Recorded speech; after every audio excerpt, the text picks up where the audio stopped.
नंदनवन में एकदम सन्नाटा और उदासी छाई हुई थी। इस वन को किसी अज्ञात बीमारी ने घेर लिया था। वन के सभी जानवर इससे परेशान हो गए थे। इस बीमारी ने लगभग सभी जानवर को अपनी चपेट में ले लिया था। एक दिन वन का राजा शेर सिंह ने एक बैठक बुलाई। उस बैठक में वन के सभी जानवरों ने हिस्सा लिया। राजा शेर सिंह एक बड़े से पत्थर पर बैठ गया और जंगल वासियों को संबोधित करने लगा। शेर सिंह ने सभी जंगल वासियों को सुझाव दिया कि हमें इस बीमारी से बचने के लिए एक अस्पताल खोलना चाहिए ताकि बीमार जानवरों का इलाज कर सकें। इतने में हाथी ने पूछा, अस्पताल के लिए पैसा कहां से लाएंगे और इसमें तो डॉक्टरों की जरूरत भी पड़ेगी। तभी शेर सिंह ने कहा, पैसा हम सब मिलकर इकट्ठा करेंगे। शेर सिंह की बात सुन टिंकू बंदर खड़ा हो गया और बोला, महाराज, राजवन के अस्पताल में मेरे 2 दोस्त डॉक्टर हैं। मैं उन्हें अपने अस्पताल में बुला लूंगा। टिंकू की बात से वन के सभी सदस्य खुश हो गए। दूसरे दिन से ही चीनी बिल्ली और सोनू सियार ने अस्पताल के लिए पैसा इकट्ठा करना शुरू कर दिया।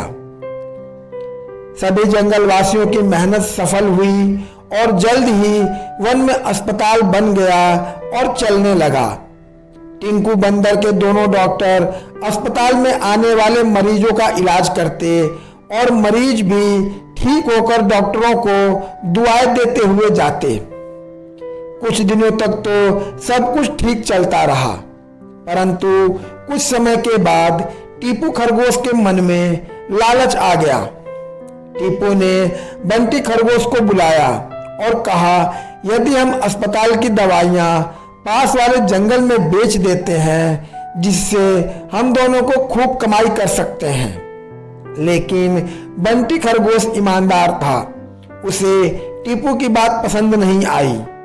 बंटी ने उसे सुझाव भी दिया, लेकिन टीपू को तो लालच का भूत सवार था। टीपू ने कुछ समय तक ईमानदारी से काम करने का नाटक किया, परंतु धीरे धीरे उसकी बेईमानी बढ़ती जा रही थी। वह अब नंदनवन के मरीजों को कम और दूसरे वन के मरीजों का ज्यादा ध्यान रखता था। एक दिन टीपू की शिकायत लेकर सभी जानवर राजा शेर सिंह के पास गए। शेर सिंह ने सभी की बात ध्यान से सुनी और कहा कि जब तक मैं अपनी आंखों से नहीं देखूंगा तब तक कोई फैसला नहीं लूंगा।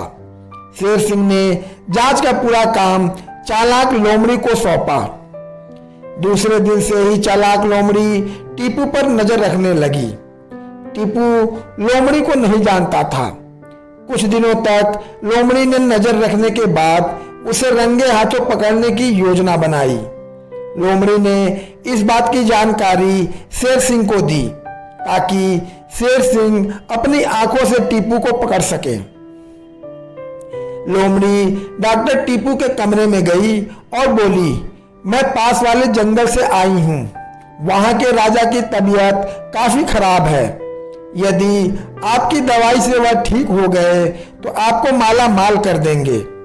टीपू को लोमड़ी की बात सुनकर लालच आ गया। उसने लोमड़ी के साथ अपना सारा सामान उठाया और वन की तरफ निकल गया। टीपू और लोमड़ी की बात चुपके से राजा शेर सिंह सुन रहे थे। शेर सिंह टीपू से पहले पास वाले जंगल में पहुंचकर लेट गए। वहां पर जैसे ही टीपू खरगोश और लोमड़ी पहुंचे, शेर सिंह को देखकर डर गए। टीपू डर के मारे कांपने लगा क्योंकि उसकी लालच का भेद खुल चुका था। टीपू रोते हुए शेर सिंह से माफी मांगने लगा। राजा शेर सिंह ने गुस्से में आदेश सुनाया और कहा कि टीपू की सारी रकम अस्पताल में मिला ली जाए और उसे जंगल से मारकर निकाला जाए। शेर सिंह की बात सुन सभी जानवरों ने सोचा कि ईमानदारी से ही जीत है और बेईमानी करने वाले टीपू को अपने लालच का फल भी मिल गया।